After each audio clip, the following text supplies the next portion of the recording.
로마서 보겠습니다. 1장 1절에서 4절 말씀까지 함께 보도록 하겠습니다. 로마서 1장 1절에서 4절 말씀까지.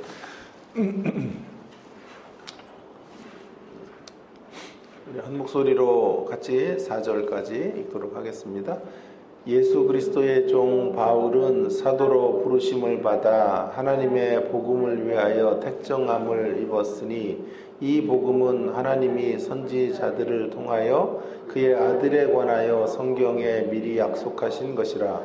그의 아들에 관하여 말하면 육신으로는 다윗의 혈통에서 나셨고 성결의 영으로는 죽은 자들 가운데서 부활하사 능력으로 하나님의 아들로 선포되셨으니 곧 우리 주 예수 그리스도시니라.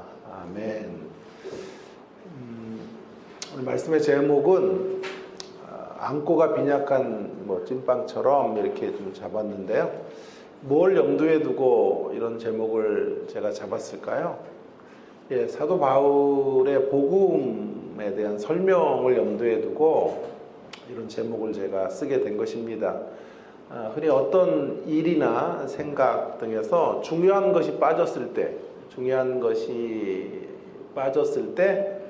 안고 없는 찐빵이라는 어떤 관용어를 이제 쓰게 되는데요. 오늘 본문에서는 그 정도는 아니지만 사도 바울은 지금 제가 보기에는 안고가 좀 부족한 그런 측면에서 복음을 말하고 있는 것이 아닌가 하는 생각을 우리가 할 수 있게 만듭니다.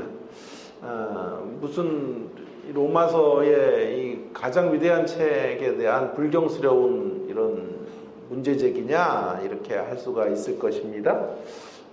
제가 그런 위험부담을 안고서라도 지금 이런 말씀을 이렇게 표현하는 이유가 있는데요. 사실은 의도는 사도 바울이 지금 복음에 대해서 말하고 있는 대목에 대한 문제점을 지적하는 게 아니고요. 우리들의 복음에 대한 이해. 그래서 우리들이 갖고 있는 이해로 볼 때 복음이 이런 거다라고 생각했던 사람들에게 복음은 이것이다라고 말해주는 바울의 이야기가 마치 안고가 빠졌네? 라는 생각이 들게 만들 수 있다라는 측면에서 오늘 이런 제목이 상정될 수밖에 없었던 거죠.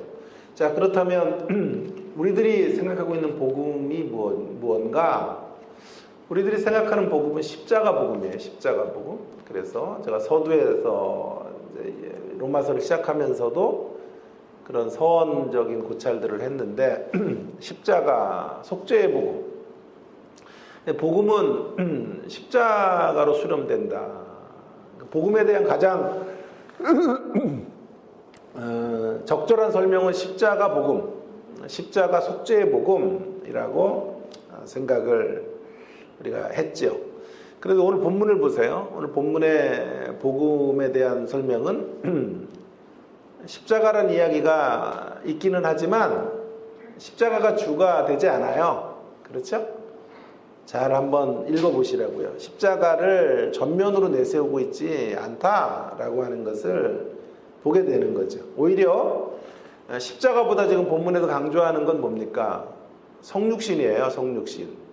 자, 그의 아들에 관하여, 이 복음이 아들에 관한 건데 육신으로는 다윗의 혈통으로 나셨고 성육신이죠.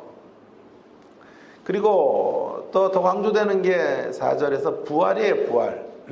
부활하사 능력으로 하나님의 아들로 선포되셨다. 이렇게 말하고 있죠. 십자가가 없는 건 아니에요.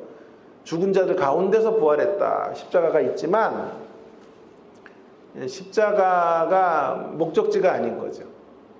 그래서 진짜 포인트는 성육신과 그리고 부활에 있다라고 하는 점에서 십자가를 너무 홀대하고 있는 게 아닌가. 우리가 생각하는 복음은 십자가의 복음인데 그 십자가가 지금 너무 희미한 형태로 드러난 것이 아닌가.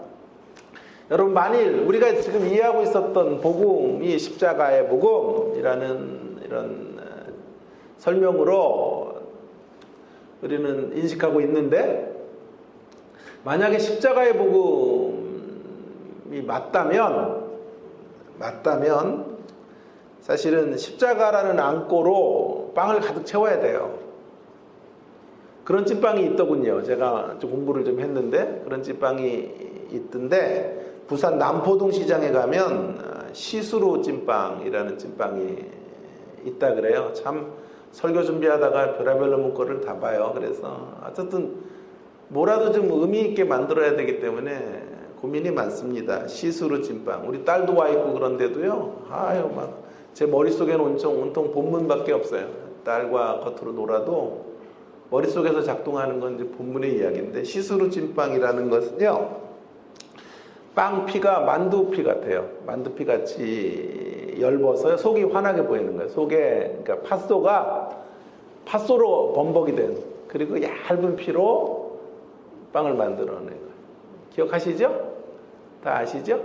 우리 서울에서도 그런 거 가끔씩 먹을 때가 있는데 빵피가 얇고 보통 이제 찐빵 같은 거 먹을 때 어떻게 드세요? 저는 이제 살을 안 찌우려고 하니까 안에 있는 그 팥소나 그것만 먹고 겉에 있는 빵들을 버리는 경우들도 있단 말이에요. 자, 근데 이 시스루 찐빵은 그럴 필요가 없는 거예요. 전부가 이제 팥소로 가득한 그리고 얇은 표피, 그러니까 빵피만 가지고 빵을 만드는. 만일 십자가 복음이 맞다면 사도 바울은 지금 십자가라고 하는 어떤 팥소를 가지고 복음을 버무려야 돼요. 그런데 그렇게 논의하고 있지 않다라고 하는 것이 제가 이 본문에서 오늘 집중해서 좀 생각하고 왜 그런지에 대한 추적을 하려고 하는 대목이라고 말씀드리고 싶어요. 여러분이 가져야 될 의문인데 사실은 그런 의문을 본문을 읽으면서 갖기가 힘들어요. 그래서 제가 여러분의 입장에서 본문을 통해 이런 의문을 가지셔야 한다. 왜 십자가의 복음이 일터인데 왜 사도 바울은 십자가를 살짝 이렇게 이야기하고 안고가 전혀 없는 빵처럼 십자가를 논의하고 있는가 하는 것에 대한 물음에 답할 수 있어야 된다라고 생각이 들어요. 그래서 이제 시스루 찐빵처럼 십자가를 강조하지 않는 이유, 원래 시스루 찐빵처럼 십자가가 중심이라면 십자가를 강조해야 되는데 그 시스루 찐빵처럼 십자가가 그렇게 강조되지 않고 있는 이유가 뭔가 하는 것인데요. 첫 번째 답은요. 복음의 범위를 강조할 필요성 때문에 그래요. 복음의 범위를 강조하려고 한다라고 하는 거죠. 여러분 일단 오해는 금물이에요. 사도 바울이 십자가를 홀대했다거나 제 설교가 십자가를 약화시키려는 의도는 전혀 없어요. 만일 그렇다면 이단이에요. 저는 뿐만 아니라 좌충수예요. 그거는 제가 스스로 함정을 파는 거예요. 왜냐하면 앞으로 로마서를 다룰 때 십자가의 이야기를 얼마나 많이 해야 되는데 십자가를 약화시켜서 되겠어요? 그리고 여타의 본문들 로마서 1장 1절부터 4절을 뺀 나머지 본문들 안에 십자가의 중심성에 대한 논의가 계속되고 있는데 제가 십자가를 어떻게 홀대할 수 있습니까? 절대로 오해하면 안 돼요. 그러나 오늘 본문 안에서만은 십자가가 전면에 나오지 않고 있다라고 하는 거죠. 무엇 때문일까요? 자, 이유가 있어요. 십자가의 이야기를 지금 중심에 놓고 하기보다 십자가로 대변되어지는 복음의 핵심을 말하기보다 지금 강조하려고 하는 건 복음의 범위를 말하고 싶은 거예요. 복음의 범위가 얼마나 광대한 것인가 하는 것들에 초점이 있기 때문에 강조점이 거기에 있기 때문에 십자가라는 안고를 살짝 발라서 부활의 이야기를 하고 싶은 거고 성육신의 이야기 뭐 이런 이야기들을 통해서 복음을 설명하려고 하는 거죠. 자, 여러분 그동안 로마서라는 책은요 어떤 주제로 풀렸냐 하면 이신칭의라는 복음의 핵심을 설명하는 책으로 풀렸어요. 믿음으로 구원받는다라고 하는 것, 행위 구원이 아니다. 이런 쪽으로만 로마서가 온통 전체가 색칠이 됐어요. 1장부터 16장이요. 그도 그럴 것이 이제 로마서에 꽂혔던 사람들, 뭐 마틴 루터라든가 뭐 어거스틴이라든가 역사적으로 로마서에 꽂혔던 분들이 전부 수행을 하다가 율법적 어떤 고행을 통하여 은혜의 자리로 나가려고 몸부림치다가 주님을 만나게 돼요. 로마서를 통해. 그리고 믿음으로 말미암아 의롭게 된다라는 말씀에 꽂혀요. 그래서 변화를 받았기 때문에. 그래서 로마서가 이제 곽광을 받게 되기 시작한 건데, 그러다 보니까 이제 그런 영향력 때문인지 로마서를 1장부터 16장을 다 이신칭이라는 주제로 다 풀어가려고 했던 시도가 한국교회 기존의 로마서의 해석이었어요. 저는 뭐 그런 의미에서 굉장히 경건했다고 생각하고, 뭐 거기에 대한 문제 제기를 할 필요는 없다고 생각해요. 다만 최근에 이제 학자들이 로마서를 이제 다시 좀 새롭게 보자 이런 이제 고민들을 토로하고 있고 반론들을 제기하면서 로마서의 강조점을 이제 복음의 핵심이 뭐냐에 대한, 그래서 이신칭의 교리를 교인들에게 설명하기 위해서 쓴 책인가, 아니면 로마서는 이신칭의 복음을 설명하는 것보다 그 이신칭이라는 복음을 통하여 더 다른 의도를 갖고 있었던 것이 무엇일까 하는 대목을 좀 고민하게 되는 거죠. 자, 그래서 저는 기본적으로 결론부터 말하면 로마서를 로마 교회에게 니들 이신칭의 교리 모르지? 믿음으로 구원받는 거야, 이 사람들아. 이거 분명히 확인해 하고 글을 썼을 거라고 생각하지 않는 거예요, 저는요. 물론 이신칭의 교리가 매우 중요한 교리인 것은 맞지만 교리를 공부시키기 위해서 글을 썼다고 생각하지 않고요. 제가 첫 번째 시간에 말씀드렸죠. 목회적 의도가 있어요. 목회적 의도. 그리고 선교적 의도가 더 컸다고 생각해요. 목회적 의도라고 하는 게 뭐죠? 자, 목회적 의도는 이런 거예요. 지금 두 교회가 싸우고 있는 거예요. 교회 안에, 로마 교회 안에, 로마는 이방 땅에 있지 않습니까? 그러니까 이방인 크리스찬들이 예수님을 믿게 된 거죠. 그리고 거기 안에 이제 흩어진 유대인들이 정착을 했겠죠. 그러니까 교회 안에 두 그룹이 딱 이렇게 갈려지게 되는 거죠. 정통파 유대인들이 한 그룹이고, 이방인 크리스찬들, 유대인 크리스찬들과 이방인 크리스찬들이 함께 섞여 있는 교회가 로마 교회인 거죠. 그 로마 교회의 가장 큰 화두거리는 결국 이 두 그룹들이 하나가 되는 거예요. 이 두 그룹이 화해하고 서로 반목과 질시 가운데 서로를 배척하는 공동체가 돼서는 안 된다라고 하는 거죠. 이런 이야기들을 어떻게 추정할 수 있냐 하면 뒤에 가면 12장부터 16장 가운데 강한 자와 약한 자들이 교회 안에 있었는데, 약한 자들은 약한 자들끼리 함께하고 강한 자들은 또 강한 자들끼리 서로 갈등의 구조를 형성했던 것이 분명해 보여요. 그래서 약한 자들을 수용하고 받고 서로 평화해라, 이런 메시지를 주는 걸 보면 사도 바울의 지금 로마서 쓰기의 핵심은 이 두 그룹의 사람들, 강한 자와 약한 자, 유대인과 이방인으로 형성된 로마 교회가 하나의 모습을, 복음 안에 하나 되는 모습. 그러니까 그래서 이신칭의 교리가 제시되고 있는 게 맞지만, 그 이신칭의 교리 자체를 강론하기 위한 교리책이 아니고 이신칭의 교리를 중심으로 하나가 되어야 한다. 그러니까 이신칭의 교리도 하나님 안에서 하나님을 만나서 내가 율법의 고행으로가 아니라 하나님을 만나서 수직적인 측면에서 하나님과의 관계에서 내가 구원받는 이야기로만 읽을 필요가 없고 수평적인 이야기로도 읽을 수 있어요. 이신칭의를요. 이신칭의는 이렇게 읽을 수 있는 거죠. 유대인도 이신칭의로 구원받고 이방인도 이신칭의로 구원받는다. 누구에게도 차별이 없는 강한 자도 이신칭의로 구원받고 약한 자도 이신칭의로 구원받고 못난 자도 가난한 자도 이신칭의의 구원에 똑같은 잣대로 구원받고 세상의 모든 것을 소유했다고 할 수 있는 강력한 권력과 힘과 물질을 가지고 있는 사람도 여전히 이신칭의가 필요하다.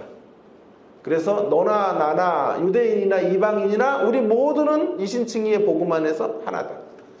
이런 측면으로 이신칭의를 강조했을 것이다 라고 보는 거죠. 신학교 지금 잠깐 왔다 가신 거예요, 여러분? 신학교 이해가 좀 되셨나 모르겠어요. 복음의 핵심은 이신칭의가 맞지요. 맞는데 지금 복음의 핵심을 강조하려는, 그래서 이신칭의 교리를 설득하려고 하는 의도가 있는 것이 아니고, 로마서의 의도는 이신칭의 교리를 중심으로 유대인도 이방인도 같은 복음 안에서 하나가 된 사람들, 같은 복음의 잣대와 기준 안에서 당신들은 형제이고 그리스도 안에 한 무입니다. 그리스도의 몸이 갈기갈기 찢겨지는 일은 없어야 합니다. 그 얘기를 하고 싶어서 이신칭의가 들어왔다 이 말이에요. 그런데 한국교회는 이신칭의가 갖고 있는 그런 측면, 유대인과 이방인 교회 안에 당파들이 하나의 복음의 잣대 위에 서 있다라는 측면에서 이신칭의를 보기보다는 하나님 안에서 내가 어떻게 구원받는지, 내 개인이 어떻게 천국에 갈 수 있는지, 이런 문제로 이신칭의를 수직적인 측면으로만 봤다 이 말이에요.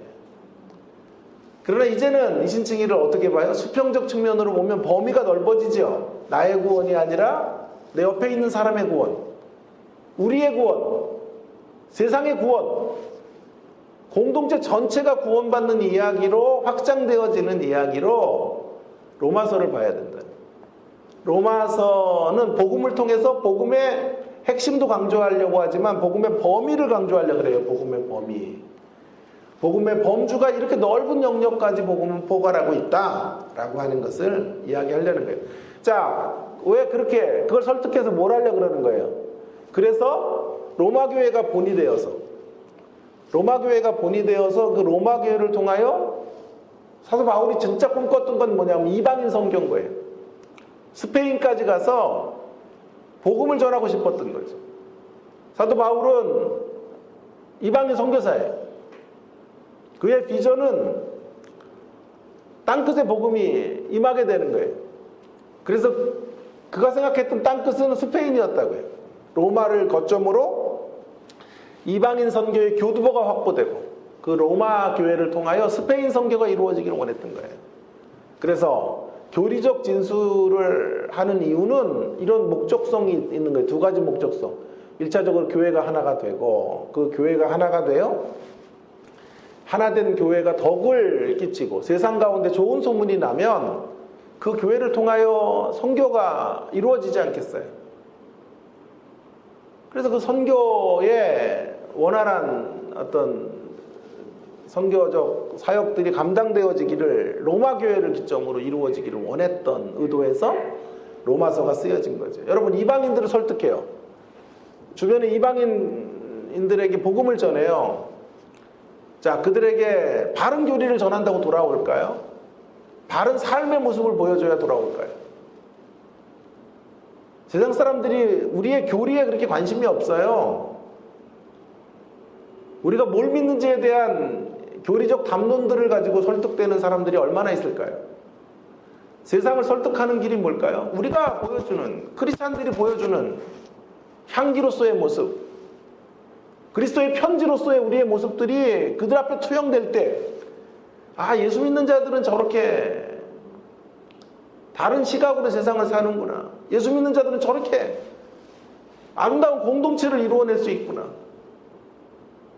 이 고난의 세상을 살지만 다른 관점으로 인생을 펼쳐가고 있구나.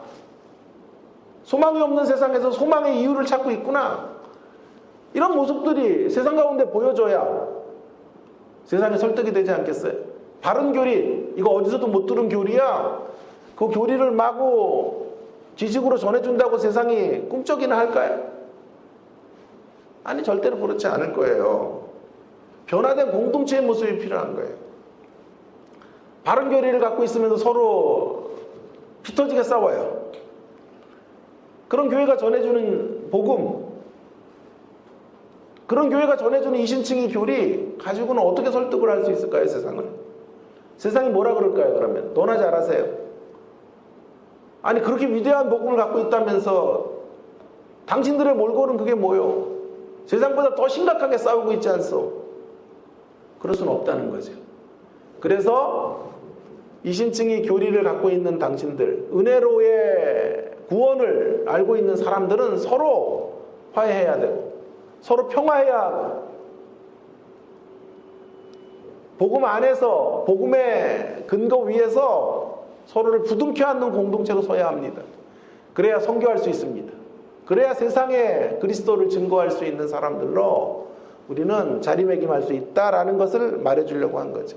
자, 이러한 맥락에서 오늘 1장 1절부터 4절을 여러분이 읽으시면요, 이 구절에서 왜 십자가가 이렇게 홀대받았나, 십자가가 이렇게 10개 처리되고 있는가 하는 것을 알게 될 거예요.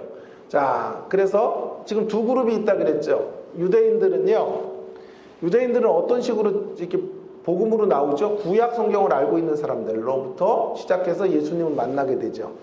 그러니까 뭐라 그럴까요? 그러니까 구약에서부터 신약으로 이동해 오면서 예수님을 만나요.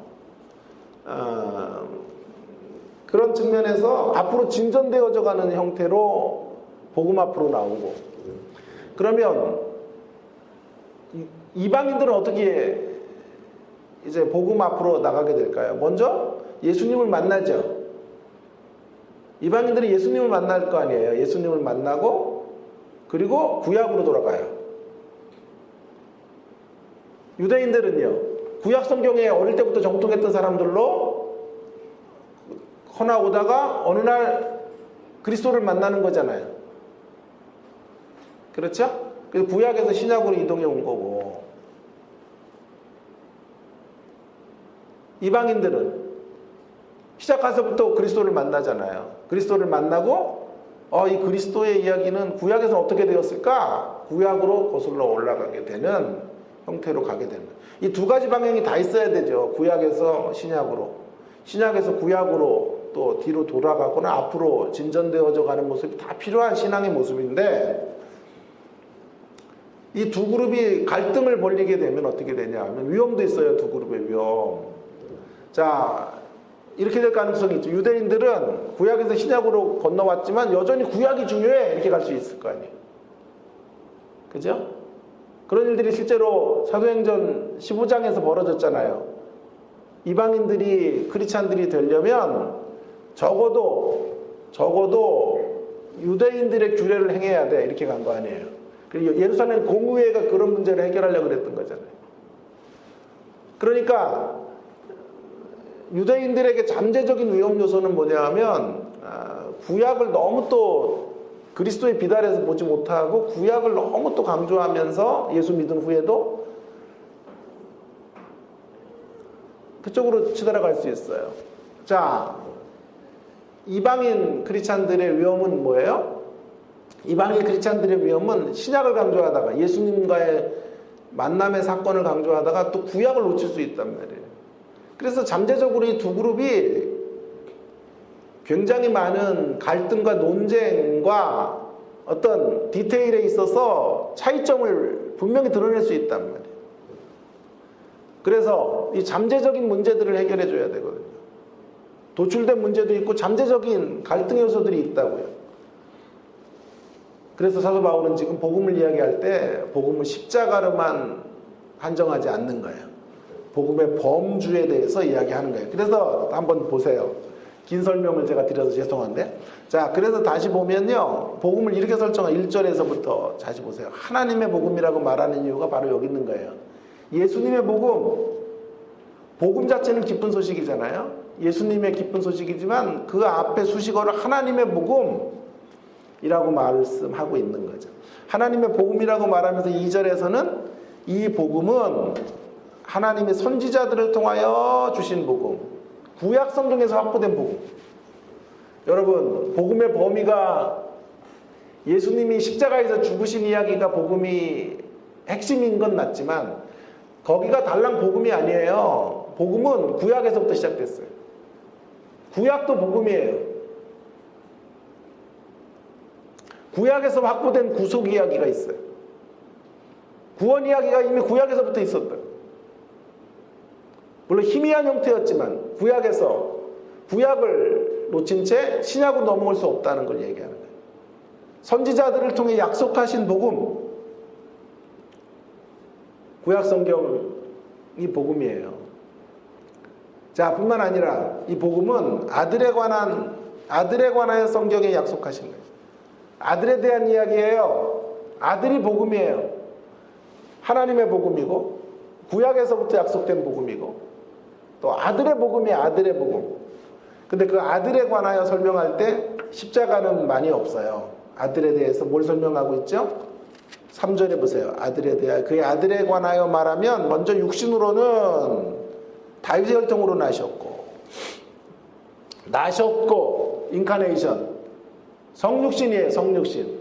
십자가로 바로 달려갈 것 같은데 사도 바울이 지금 십자가에 대한 초점을 강조하기보다 성육신에 강조점을 두고 있다. 뿐만 아니라 4절에도 보세요. 성결의 영. 여기 성결의 영이라는 건 성령이에요. 성령으로 성령께서 죽은 자 가운데서 예수님에게 생기를 불어넣어 주세요. 그래서 부활하사 능력으로 하나님의 아들로 선포되셨어요. 강조되는 게 부활이에요. 부활. 저는 한국교회에 대한 유감을 좀 표현하면 너무 십자가의 복음 하나만 딱 붙잡고 있어요. 사실은 십자가와 부활이 복음이고 더 넓게 가면 예수님의 생애 전반, 아들에 관한 복음이니까 생애 전반이 복음이고 더 넓게 가면 구약 성경 전체가 또 복음의 이야기예요. 이 넓은 스펙트럼을 놓친 채 달랑, 복음하면 십자가 하나로 환원하고 기독교 신앙의 제일 중요한 교리하면 이신칭의 교리 하나를 붙잡고 신앙생활을 하고 있는 거예요. 그러니까 너무 왜소하고 너무 메마른 체형으로 삐쩍 말라버린 앙상한 뼈만 남아있는 존재로 신앙생활을 하는 것 같아요. 영양분이 잘 안 되는 존재처럼 서 있는 거죠. 자, 정리하면 바울은 지금 복음을 십자가로 한정하지 않아요. 복음은 구약의 약속이고 구약의 선지자들을 통해서 이미 허락된 하나님의 계시, 하나님의 복음이었고 아들의 성육신과 부활이 강조되고 있어요. 십자가를 약화시키려는 의도가 전혀 없어요. 오히려 십자가를 내포하거나 십자가를 내포하고 있다는 뜻이 더 정확한 뜻이에요. 뿐만 아니라 십자가를 목적지로 삼지 않는 거예요. 십자가는 경유지예요. 경유지. 다시요. 십자가는 뭐예요? 십자가는 목적지가 아니라 경유지예요. 경유지. 그러면 십자가를 약화시키려는 게 아니고 십자가의 경유지를 통해서 진짜 강조하려는 건 부활이고요. 근데 왜 부활을 강조하려고 했는지 조금 이따 설명할게요. 자, 그래서 십자가를 약화시키려는 게 아니라 다른 대목들을 부각시키려는 거예요. 너무 십자가로만 경도된 복음 읽기, 복음 이해를 이제 균형을 잡을 필요가 있어요. 그래서 복음은 구약에서 약속된 하나님의 복음이고 복음은 성육신이고 복음은 부활이다 라는 것을 이야기하는 거예요. 어느 TV에서, 어느 책에서 예를 들어서 여자와 아이들의 인권을 막 강조하는 다큐가 있었다고 칩시다. 여러분, 그 다큐에서 강조하려는 건 남자를 소외시키는 게 아니거든요. 그런 다큐를 통해서, 그런 책을 통해서 강조하려는 게 무엇입니까? 소외된 그룹들인 여성과 아이들도 인간적인 대접을 받아야 된다라는 것으로 그들을 격상시키는 거지. 아이들을 다루고 소외된 여성들을 다뤄줬다고 해서 거기에 포커스를 둔다고 해서 남성들이 무시되었다라고 말할 수는 없는 거란 말이에요. 마찬가지로 지금 본문에서 성육신을 다루고 부활을 다루고 구약에서의 복음을 다룬다고 해서 십자가가 상대적으로 약해졌다라고 말할 수 없고요. 다른 대목들을 지금 부각시키려는 사도 바울의 의도가 있다라고 하는 것이죠. 자, 여러분, 이것이 우리에게 오늘 주는 적용점은 이것입니다. 너무 협소한 복음의 이해들을 이제는 넘어서 복음을 넓혀야 된다라고 말씀드리고 싶어요. 십자가가 복음의 핵심인 것은 사실이에요. 그러나 복음을 단지 십자가로만 제한할 수는 없다라는 거죠. 복음은 광대하고 광범위한 거예요. 구약도 복음입니다. 예수님의 성육신도 복음입니다. 두말할 것도 없이 부활도 복음이에요. 너무 좋게 십자가로만 복음을 설정한 사람들은요, 신앙생활도 좁아요. 신앙생활도 너무 좁게. 그런 사람들에게 더 넓은 하나님의 통치가 없어요. 통치가. 더 넓은 영역을 호흡하고 세상을 품에 안는 정신들, 이런 것들이 너무 결여되어져 있는 거예요. 더 넓은 하나님의 세계들을 끌어안으려고 하는 복음의 시선으로, 복음의 관점으로 그런 세상과 호흡하려고 하는 자세들이 너무나 결여되어져 있는 것을 보게 돼요. 우리가 가야 될 중심에 십자가가 있다는 것, 그건 뭐 두말할 필요도 없어요. 아무리 강조해도 지나치지 않아요. 그러나 그 중심을 잡고 우리가 가야 될 영역은 굉장히 넓은 영역을 포용하는 자리로 가야 된다라고 하는 거죠. 제가 이런 말씀을 드린 기억이 나요. 배타성을 갖되 배타주의를 향해서 가지는 말자. 제가 이런 말씀 한번 드렸는데 어느 분이 너무 은혜를 받았다고 저한테 그런 얘기를 해주시더라고요. 우리 교인은 아니고요. 외부에서 은혜를 받았다 그래요. 자, 그래. 배타성을 갖되 배타주의로는 가지 말자. 배타성이라는 건 뭐죠? 구원은 십자가를 통해 이루어져요. 우리 이거 흔들면 안 돼요. 이거는 흔들릴 수 없어요. 구원은 십자가를 믿지 않는 한 하나님의 자녀가 될 수 없어요. 그래서 이면은 흔들릴 수 없는 중심이에요. 그러나 그러한 면에서 기독교 신앙은 배타적이에요. 십자가 외에는 구원이 없어요. 그리스도 외에는 구원이 없어요. 그런 의미에서 배타성을 우리는 가져야 돼요. 어떤 경우에도 이거는 양보할 수 없어요. 이거는. 다만 기독교 신앙은 배타주의는 거절해요. 그렇다고 해서 기독교 신앙은 신앙의 이름으로 편을 가르고 내가 가지고 있는 가치 외에는 다 틀렸다고 정죄하고 장벽을 만드는 이런 형태의 신앙의 모습으로는 절대로 가서는 안 돼요. 오히려 포용하고 더 넓은 전망을 가지고 세상을 품는 기독교인이 되어야 하는 것이죠. 그런 의미에서 배타성을 갖되 배타주의는 우리가 가야 될 길이 아니에요. 안타까운 사람들은 거꾸로 가는 거예요. 배타주의를 견제하면서 배타성을 포기해요. 이런 사람들이 세상에 얼마나 많은지 몰라요. 배타주의야 그 사람은 무조건 조금만 달라도 그 사람과는 대화도 섞지 않아요. 한국인들만큼 이렇게 서로에 대한 편견, 뭐 코가 어떻게 생기면 어떻고 눈이 작으면 뭐 독하고 뭐 이런 말도 안 되는 편견들을 가지고 사람들을 대하는 사람들도 많이 없을 거예요. 우리나라 민족들. 그러니까 배타주의가 서로를 향해서 깊이 뿌리내리고 있어요. 그래서 배타주의를 견제하면서 배타성을 포기해요. 배타성을. 배타성이라는 건 뭐예요? 내가 가져야 되는 진짜 정체성, 그 포기될 수 없는 아이덴티티 같은 것들은 포기해요. 그러면서 배타주의로 흘러가요. 이런 모습이 제일 많이 드러나는 것이 정치 현실이에요. 정치하는 사람들은 전부 배타주의.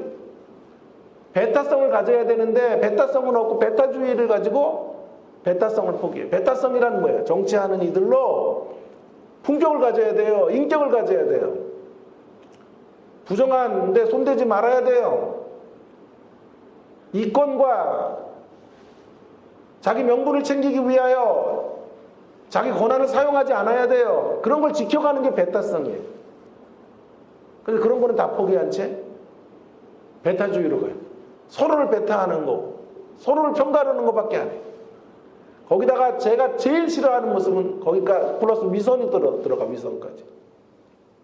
배타성을 다 포기하면서 배타주의로 흘러가면서도 거기 안에 또 플러스 위선이 들어가요.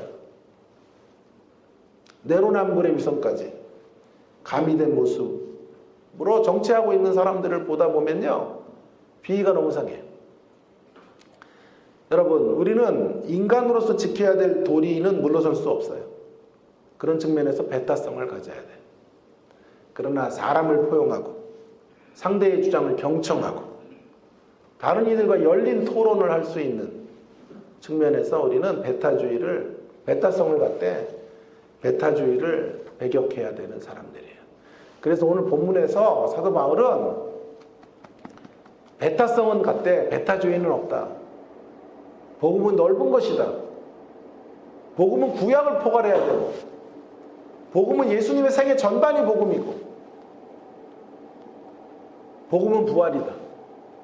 이 넓은 전망으로 복음을 끌어안고 복음과 호흡하며 살아가야 될 사람들이라는 것. 그리고 이런 목적은 너희 안에 있는 문제, 이방인과 유대인의 갈등의 문제를 해결하는 복음. 이 복음으로 작동해야 진짜 복음이다. 그 얘기를 하고 싶은 거예요. 그래서 그걸 어떻게 좀 설명할 길이 없어도 제가 안고가 빈약한 찐빵처럼 정말 궁여지책으로 지금 이런 제목까지 만들게 된 거죠. 자, 두 번째 메시지는요. 시스루 찐빵같이 십자가를 그렇게 편만하게 강조하지 않는 이유가 있어요. 두 번째 이유는요. 오늘 본문에서 강조점은요. 십자가 예수보다 더 강조되려고 하는 포인트가 뭐냐 하면 복음의 승리를 강조하려고 그래요. 복음의 승리. 복음의 승리를 강조하려고 하다 보니까 십자가가 좀 아쉽게 다뤄지는 듯한 느낌을 갖는 거예요. 근데 초점은 복음은 승리했다. 진짜 승리는 복음이 준다라는 것을 알려주려고 하는 거죠. 여러분, 복음은 우리만 갖고 있는 게 아니에요. 로마가 복음을 갖고 있었어요. 로마의 복음. 들어보셨죠? 로마는 기쁜 소식을 주는 그런 나라였죠. 그런 세력이었죠. 그 세력의 정점에는 로마 황제가 있죠. 로마 황제는 말해요. 나에게 순종하면 너희들에게 세상적 번영을 주겠다.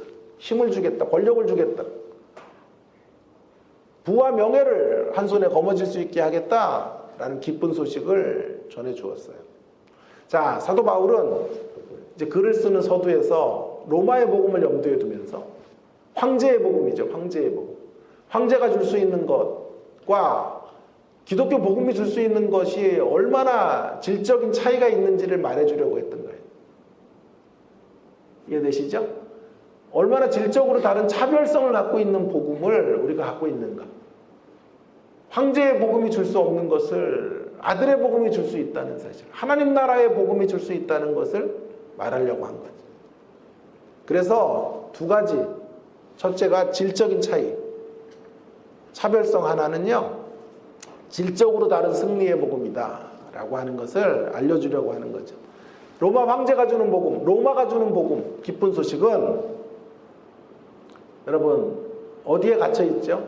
어디에 한계가 있죠? 그 황제가 죽어요. 영원하지가 않아요. 세상이 주는 복음의 한계는 뭐죠? 끝내는 심판을 받아요. 호흡이 코에 있는 자들이 주는 복음, 영원하지 않아요. 마지막 날에 불심판으로 끝날 신기루에 불과해요. 사도 바울은 지금 바로 그 점을 부각하려고 하는 거예요. 이에 반해서 예수님의 복음의 마지막 말은 부활이에요. 부활. 능력으로 살아나셨어요. 부활 그 이후의 삶이 있는 복음, 할렐루야. 그 복음이 우리의 복음인 거예요. 그 복음 안에 예수쟁이들이 들어와 있는 거예요. 그 사실을 힘있게 강조해 주려고 하는 거죠. 예수님 안에 있는 자들의 마지막 말은 부활이에요. 부활. 이럴 때 좀 아멘 좀 아끼지 마세요. 여러분, 예수 믿는 자들의 마지막 말이 부활이라니까요. 부활. 죽음을 넘어서는 부활. 세상의 황제의 복음은 죽음의 문제를 해결할 수 없어요. 사망의 문제를 해결할 수 없어요. 그러나 오직 아들의 복음 안에서만 사망의 문제, 궁극적 운명의 문제가 해결될 수 있어요. 그 사실을 강조하려고 하는 거예요. 조금 있으면 심판의 자리로 나아가게 될 세력들이 주는 복음, 그 복음은 승리 같지만 궁극적 패배의 복음이에요. 어떤 복음이요? 승리 같아 보이지만 패배의 복음인 거예요. 그러나 예수 안에 있는 자들이 누리게 되는 복음의 역사는 조금 있으면 부활을 맞이해요. 조금 있으면 하나님의 온전한 승리가 우리 것이 되는, 궁극적 승리가, 궁극적 이김이 우리 것이 되는 그런 복음, 그런 복음 안에 초대된 존재들이 로마 교회 당신들입니다. 우리 모두를 향하여 그런 메시지를 전달해 주고자 했던 의도에서 복음의 강조점을 지금 부활에 두고 있는 거죠. 부활에. 제가 요한복음을 강의하면서 이런 말씀 드렸어요. 조금 있으면의 복음이라는 말을 한번 강조한 적이 있어요. 세상과 우리의 차이는 뭐냐 하면, 조금 있으면이 이제 세상과 우리를 구분하는 구분점이에요.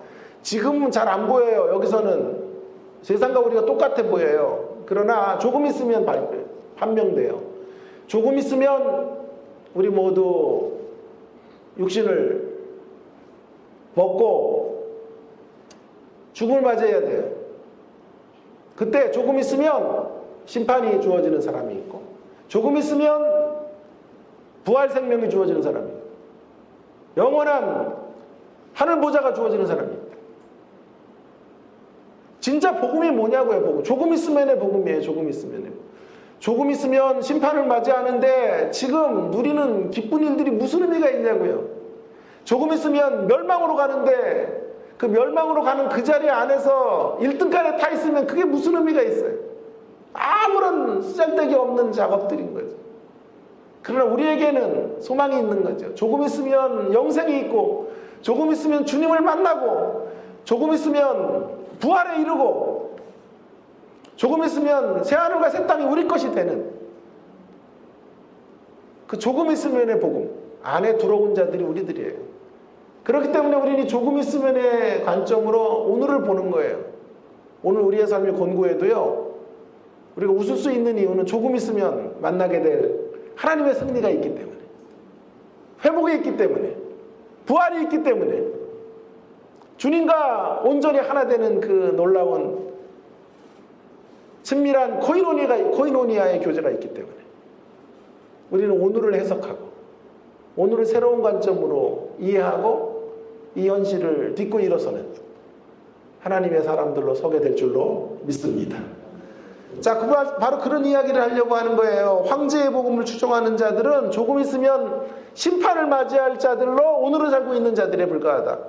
그래서 그들의 복음은 거짓된 복음이다. 너희들이 붙잡아야 될 복음은 진정한 복음, 아들의 복음이에요. 아들의 복음 안에서 오늘을 살아가야 될 사람들로 초대되었다 라고 하는 것을 설명해야 되기 때문에 여러분, 이걸 설명해야 되기 때문에 십자가를 사실 경유지처럼 다루고 부활을 강조한 거예요. 이게 진짜 어떻게 이해가 되셨는지 모르겠어요. 지금 이게 정말 너무 귀한, 국내 최초예요. 지금 이거 이렇게 여기 부활 십자가가 없는 이유 이런 거 7분 앞에 이렇게 할 이야기가 아니에요. 지금 한 7,000명 정도 모였을 때 해야 되는데 아멘도 한 번도 없고 진짜 죽겠어요. 자, 한 가지 더. 그렇다고 해서 또 십자가가 너무 홀대되면 안 되니까요. 다시 십자가 이야기를 조금 가지고 부활의 이야기를 섞어보겠어요. 그래서 두 번째 차별성은 뭐냐 하면, 로마와 다른 아들의 복음을 통한 승리의 복음이 강조되는 이유는 육신의 방식과는 차별성을 제시하려는 의도, 육신의 방식으로 이 승리가 이제 주어지는 게 아니다라는 거죠. 자, 로마가 구가했던 황제의 복음에서는요, 철저하게 승리가 이루어지는 방식은 육신의 방식이에요. 육신의 방식은 혈기의 방식이에요. 육신의 방식이라는 건 총과 칼의 방식이에요. 권력의 방식으로 평화가 주어져요. 그래서 그 유명한 말 팍스 로마나, 로마의 평화라는 게 바로 그런 거죠. 겉으로는 평화한데 뒤에서는 숱하게 많은 사람을 죽여요. 보이지 않는 것에 정적들을 제거하고 겉으로 화장발로 평화롭게 가장한 평화, 그 평화가 팍스 로마나, 로마의 평화인 거예요. 전쟁이 없고 안정된 삶 같지만 그 안에 엄청난 비비린내가 나고 수많은 이들이 숙청된 평화. 저 이북이 1인 독재체제 안에서 그냥 사람들이 잘 흘러가는 것 같지만 그 안에 엄청난 숙청과 사람을 죽이는 통제가 있었던 것처럼. 여러분, 이것이 육신의 방식으로의 복음이 주어지는 길이에요. 그러나 십자가의 오늘 성경에 말하는 하나님 나라의 복음은요, 이것과는 다르다고요. 하나님 나라의 복음의 승리, 부활은 뭘 지나와요?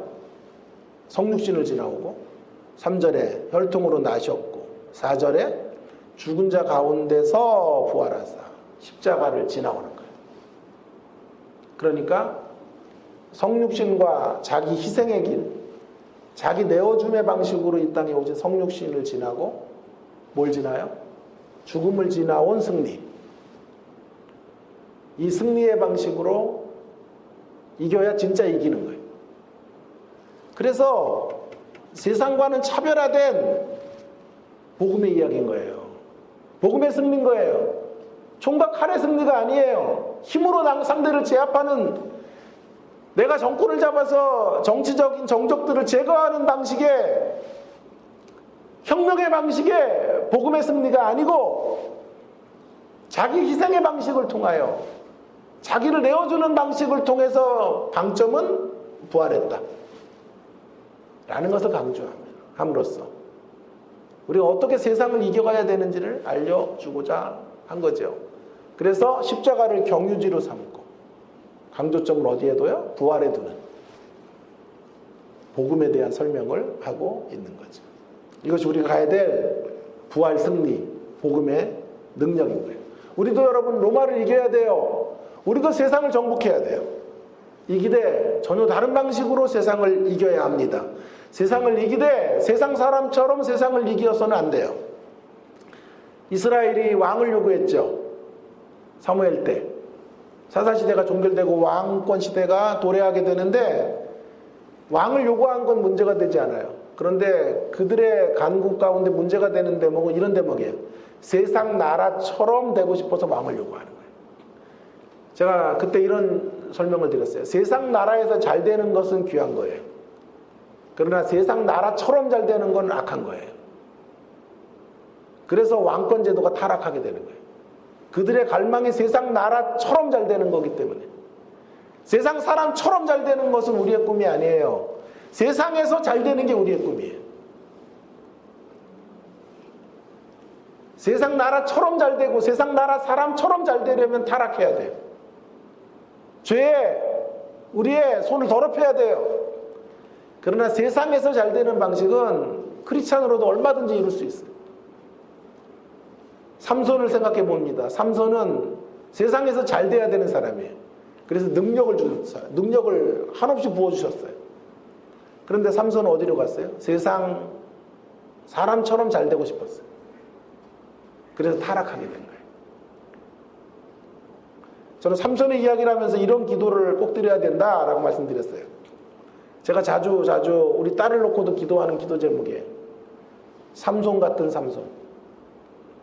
삼손과 다른 삼손 되게 해주시옵소서. 잘 적어주세요. 삼손 같은 삼손 되게 하소서. 삼손 같은 삼손은 뭐죠? 삼손이 가졌던 능력과 힘 가지고 있는 삼손. 힘 있어야 이길 거 아니에요. 부활의 능력으로 살아야 될 거 아니에요. 세상을 정복해야 될 거 아니에요.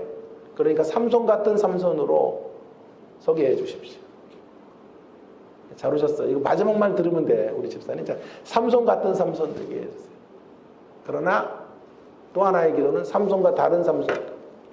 삼손은 그 능력 가지고 타락의 길로 걸었죠. 정력으로 세상 나라처럼, 세상 사람처럼 잘 되기 원했죠. 그래서 우리는 삼손과 다른 삼손. 우리 자녀들을 향해 기도하셔야 돼요. 어떻게 해요? 주님, 우리 사랑하는 딸 준하가 삼손 같은 삼손 되게 해주세요. 그러나 삼손과 다른 삼손, 삼손과 같은 능력의 사람으로 서게 해주세요. 그러나 삼손과 다른 삼손, 내 남편이 삼손과 같은 삼손, 삼손과 다른 삼손, 그런 삼손으로 이 땅을 이기는 사람, 진정으로 승리하는 사람 되게 하여 주시옵소서.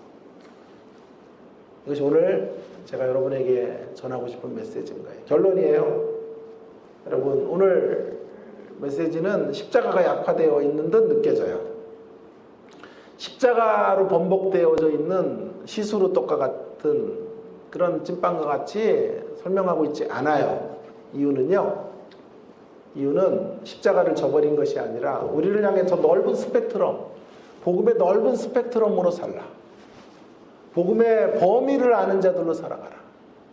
복음의 핵심만 알고 살지 말고 복음의 범주를 넓히고 우리 신앙 강력하게 붙잡는 것만 혈안이 돼 있지 말고 남의 신앙은 어떤 건지도 좀 들여다보고 이 땅에 다양한 예수쟁이들이 어떻게 살고 있는지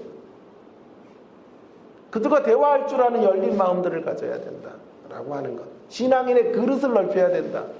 복음이 넓어지면 그릇이 넓어져요. 넓은 그릇 안에, 복음의 넓은 그릇 안에 신앙을 담는 저와 여러분이 되어질 수 있기를 주의 이름으로 축원합니다. 뿐만 아니라 십자가를 경륜주 삼아서 부활에 이르러야 돼. 부활. 초점은 부활에 있다. 로마와는 다른 승리의 길을 걸어가고 있는 사람. 로마의 복음이 주는 승리가 아닌 아들의 복음이 주는 승리. 부활의 승리. 부활의 승리.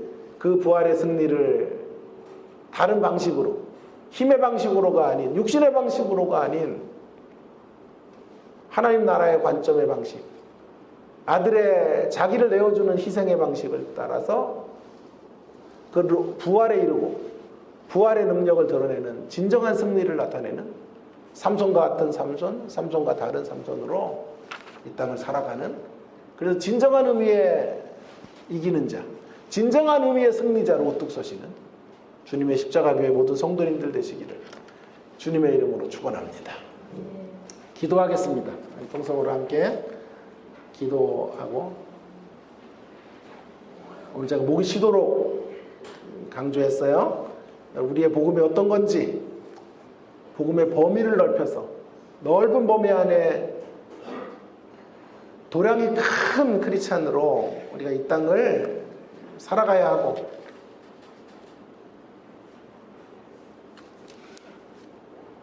그런 광대한 복음, 원대한 복음을 품에 안는 그런 인생이 되어야 할 것을 말씀드렸습니다. 뿐만 아니라 복음의 승리 안에서 우리가 진정한 부활 승리를 이 땅에서 맛보고 조금 후에 맞이하게 될 또 진정한 부활에 이르러야 할 존재들로 초대된 사람들이라는 것을 확신하시면서 오늘 한날 한날을 살아가야 되겠습니다. 오늘 우리의 삶 가운데 슬픔도 있고 좌절도 있고 절망도 있어요.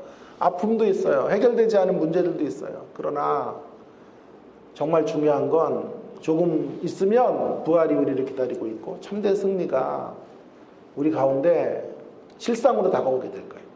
그 승리를 끌어다가 오늘을 살아가고 소망 없는 이 땅을 소망을 일구며 살아가는 하나님의 사람들로 부활의 능력으로 이기는 저희들 되어지기 위하여 삼손과 같은 삼손으로, 삼손과 다른 삼손으로 이 땅을 승리하는 하나님의 백성들 되기를 위하여 통성으로 함께 기도하고 마무리하겠습니다. 기도하겠습니다. 하나님 아버지, 은혜를 감사합니다. 오늘도 저희들에게 귀한 말씀을 주시고 하나님 아버지, 오늘 이 말씀을 통하여 진정한 복음이 무엇인지 알려주셔서 감사드립니다. 십자가로 좁혀진 복음이 아니라 십자가를 중심으로 붙잡고 하나님 아버지, 우리의 복음의 범위가 광대해지기 원합니다. 넓은 영역을 끌어안는 복음의 사람들로 주님 이 땅을 살아가는 저희들이 될 수 있기를 간절히 소망합니다. 진정한 복음의 사람으로 하나님 아버지, 넓은 복음의 스펙트럼을 가지고 신앙인의 그릇들이 넓어지게 하시고 광대한 복음을 만나 넉넉히 수용할 줄 아는 도량이 큰 신자들로 주님 저희들이 복음 안에서 이 땅을 살아가는 인생들이 되어지기를 소망합니다. 하나님 아버지, 전혀 다른 클래스의 승리를 얻는 하나님 아버지, 그런 저희들이 되어지기를 원합니다. 하나님 이기게 하여 주시고 세상을 정복하게 해주시고 하나님 세상 안에 우뚝 서는 저희들이 되어지기를 원합니다마는 하나님, 그러나 하나님 세상과는 다른 방식으로 저희들이 이 땅을 정복해가는 하나님의 사람들이 되어지기를 원합니다. 그런 우리의 자녀들이 되어지기 원하고 우리의 하나님 가족들이 되어지기 소망하오니 하나님 아버지 은혜를 베풀어 주시기를 원합니다. 삼손과 같은 삼손으로 이기게 하시고 삼손과 다른 삼손으로 이 땅을 정복해 갈 수 있는 하나님의 사람들로 주님 우뚝 설 수 있게 하여 주시고 주여 그런 진정한 승리의 길을 걷는 하나님의 사람들로 우리들을 세워주시기를 간절히 원합니다. 함께하여 주시옵소서. 하나님 아버지, 오늘도 저희들에게 소중한 복음의 말씀 허락해 주셔서 감사합니다. 우리의 그동안의 복음의 이해가 너무 협소하지는 않았는지 되돌아보게 하셔서 감사드립니다. 넓은 복음의 스펙트럼 가운데 아들의 복음, 하나님의 복음, 하나님 나라의 복음의 관점들을 저희들이 가질 수 있게 해주시기를 간절히 원합니다. 그것과 함께 하나님 우리의 신앙의 그릇도 넓어지게 해주시옵소서. 광대한 복음을 만난 자들로 넉넉히 수용하고 품에 안고 도량이 큰 하나님의 사람들로 이 땅을 살아가는 복음의 사람들이 다 되게 하여 주시옵소서. 복음이 궁극적으로 부활로 끝나는 것을 확신하며 조금 있으면 우리에게 다가올 확실한 부활을 내다보고 소망하는 가운데 오늘 우리가 이 땅에서 만나는 고통과 아픔과 좌절과 절망들을 부활의 관점으로 바라보며 승리해가는 하나님의 사람들이 되어지기를 간절히 소망합니다. 진정으로 이기는 자들이 되어지기 원합니다. 세상을 정복하되 세상의 방식으로 세상을 정복하는 승리자들이 아니라 세상과 다른 방식으로 이 땅을 정복해가는 하나님, 그런 하나님의 사람들로 저희들과 저희들의 가족들이 우뚝 설 수 있도록 은혜를 베풀어 주시옵소서. 삼손과 같은 삼손으로 이기게 하여 주옵소서. 그러나 삼손과 다른 삼손으로 승리하는 거룩한 삼손으로 하나님 세상을 온전히 정복하는 하나님의 사람들로 그렇게 사용되어질 수 있도록 은혜 위에 은혜를 더하여 주시옵소서. 이 시간도 또 개인적으로 여러 가지 기도의 제목들을 주 앞에 토로하며 기도하기 원합니다. 기도하는 가운데 주님 우리를 만나주시고 우리의 아픈 가슴들을 어루만져 주시고 주께서 싸매시고 치유하시는 놀라운 회복의 시간으로 주님 우리의 기도 시간을 삼아 주시기를 간절히 원합니다. 특히 이 시간 또 어머님을 먼저 하나님 나라로 떠나보내고 아직 해결되지 않은 슬픔을 안고 또 함께 예배에 참석하신 우리 이충희 권사님, 하나님 함께 예배에 나오게 하셔서 감사합니다. 더 강력한 위로로 함께 해주시고 부활의 소망을 끌어안고 이 슬픔을 딛고 일어서실 수 있도록 우리 하나님께서 온전한 하늘의 기름 부음으로 함께하여 주시옵소서. 감사드립니다. 이 모든 말씀 예수님께 하신 이름으로 기도 올리옵나이다. 아멘.